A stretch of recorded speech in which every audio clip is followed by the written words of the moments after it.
All right, y'all, welcome back to the show. It's Antiwar Radio. I'm Scott Horton. I appreciate y'all tuning into the show today. We're talking about Iraq. Dear leader says it's over. It's all good. But Jason Ditz and Kelley Vlahos are on the phone. I'm not so sure if we're going to form a consensus around the president's point of view here. Welcome to the show, guys. How are y'all doing? Pretty good, thanks. I'm doing good too, Scott. Thanks for having me. Well, I'm really appreciative of both of y'all joining us today on the show, especially on such short notice. Let's start with you, Jason. Top headline, news.antiwar.com. Obama lauds fake end to Iraq war as historic moment. How full of it is this guy? Well, it seems to have been a pretty calculated speech. I think the end of the Iraq war, at least, this is the second end of the Iraq war in less than 2 weeks. And the first one was sort of, a made-for-TV moment with guys in the back of Jeeps filming as they crossed the border. And this time it seemed to have been more of a political end, where he got to make a big speech and emphasize how great the war was and how important the current war in Afghanistan is, and how he has a whole bunch of ideas about the economy, which seem to have been the main focus of his speech. Well, now, in fact, it was interesting. He kind of talked about, all of us as soldiers in this, and him as our commander in the war against the economy. But right, and we need to show the same grit and determination that the soldiers in Iraq showed. Yeah, in other words, stop saving money. We're trying to inflate. Wow. All right. Anyway, let's stick with Iraq here for a second. So, Kelley, does it look to you like people are buying this? I mean, leaving 50,000 troops behind is a pretty big kind of hole in the theory that the troops are gone, right? I totally agree, and I think that for a lack of options, President Obama was forced to sort of take pages out of the playbooks of Bush and of, to a certain extent, Glenn Beck last night. With Bush, well, in terms of the Bush analogy, I mean, he instead of, for a lack of options, he basically continued this sort of denial approach, denying the violence on the ground, denying how hopeless the political situation is, denying that we had basically destroyed a country, displaced 5 million people, killed untold number of civilians, wasted our own blood and treasure, American blood and treasure. So he was forced to basically talk about, well, there's been bumps along the road, but our combat soldiers are ending their mission, and a civilian so-called, he didn't say surge, but basically implied that a civilian force will take its place to help rebuild that country. So he, in effect, said things weren't ending there, but at the same time threw out this bone that we were bringing home combat troops to sort of assuage the fact that we aren't finished, that we lost all this, that we might not even have anything to show for it. And in terms of the Beck playbook, he, as you notice, if you look at the video a couple of times, you'll notice how artfully he switched to talking about the troops and praising them.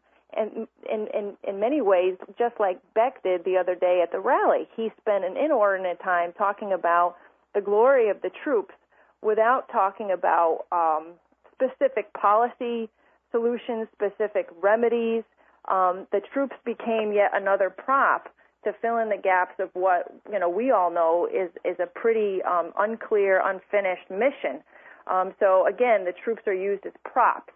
Also, the talk about promoting democracy throughout the world came up. That's both Beck and Bush. So I see a president who, for a lack of any other options and no real, any resources to maybe break out on his own, is using old, playbooks and scripts. Mm-hmm.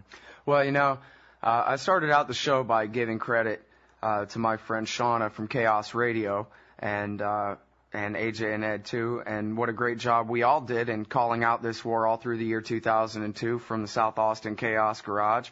And one of the things that she said before this war ever happened or no, maybe just as the war was really just getting started, was that if you want to be a colonial power, an empire, you have to prop up the minorities so that they need you.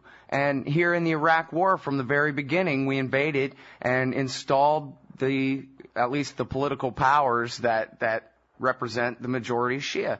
And they don't need us. I guess, the surge is very helpful for helping them finish the civil war against the Sunni Arabs in Baghdad and making it an 85% Shia city and consolidating all their power between Baghdad and Basra.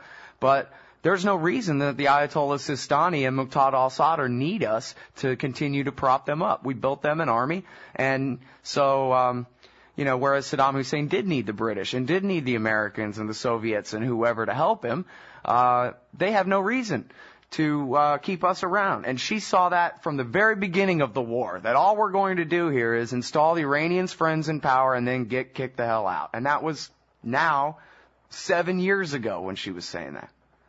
I guess that the sad truth is that President Obama couldn't talk about any of that last night. And when I say denial, I mean that these speeches have become such pablum in terms of what they offer in regards to the truth or facts or reasons or accountability. We hear the same old tripe about freedom, democracy, the troops, enduring.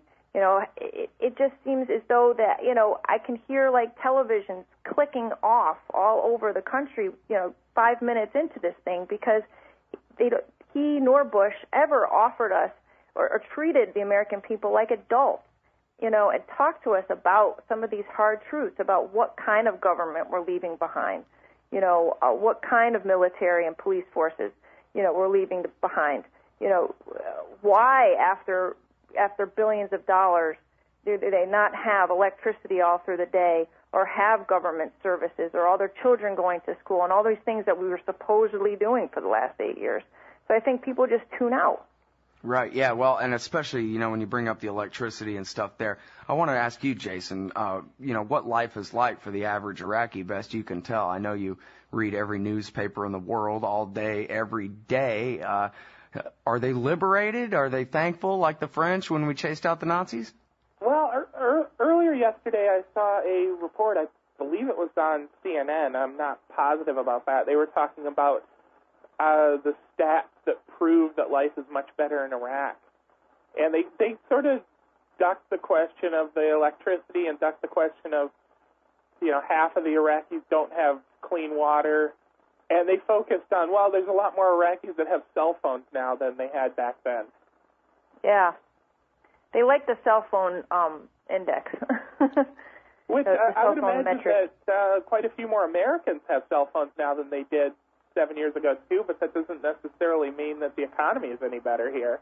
Right. Well, and Patrick Coburn, whenever I ask him about what it's like in Baghdad, he says, look, there's one place in the world more dangerous than Baghdad, and that's Mogadishu, also America's fault.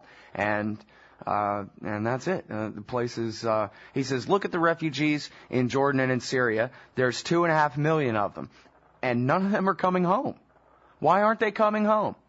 It's because all that stuff about what a great job we did helping the Iraqi people is a bunch of nonsense. And just like you say about the politicians, Kelley, not dealing with the facts at all, not telling us the facts at all, it's the same thing for the TV news. I mean, when have they ever said, okay, everybody, let us break down and explain who the Iraqi National Alliance is? Jason can do that in 2 minutes. He does it all the time. Right. What's the Iraqi National Alliance? And shouldn't we know? Isn't that part of the story here? But no, don't you worry about that. There's the insurgents, and then there's us and the good guys, and just, it's like a cartoon. It's ridiculous. All right, we'll be right back. We got Kelley Vlahos and Jason Ditz from Antiwar.com on the line here, y'all. It's Antiwar Radio. You can put the Liberty Radio Network on the air in your area. Visit broadcast.lrn.fm to learn how. Broadcast.lrn.fm.